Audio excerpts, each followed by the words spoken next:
गेले 4 दिवस मराठा आंदोलक आहेत हे सध्या आता याच रस्त्यावर उभे होते।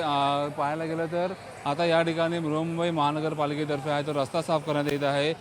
पालिकेचा एक टँकर लागलेला आहे, त्यांच्याद्वारे पूर्ण इकडे जो चिखल झाला होता, गाळ झालेला होता, कुठेतरी इथे घाणीचं साम्राज्य देखील झालं होतं काही वेळेपूर्वी। मात्र आता पालिकेतर्फे इथे साफसफाई करण्यात येत आहे।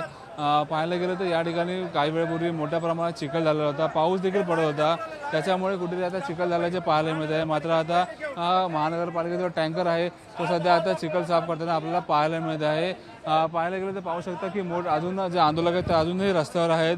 दोन्ही साईडचे मार्गिका सध्या अजूनही बंद आहे आणि त्यातच आता महानगरपालिकेचा जो टँकर आहे तो इथे रस्ता साफ करताना आपल्याला पाहायला मिळत आहे। पाहायला गेलं तर एका साईडला पाहायला गेलं तर दोन्ही साईडला आता मोठ्या प्रमाणात चिखल देखील झालेला आहे।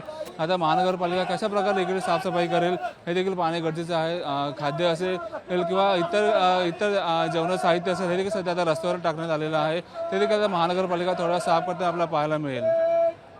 कॅमेरामॅन अनुप कुलकर्णीसह मयूर राणे, साम टीव्ही, मुंबई।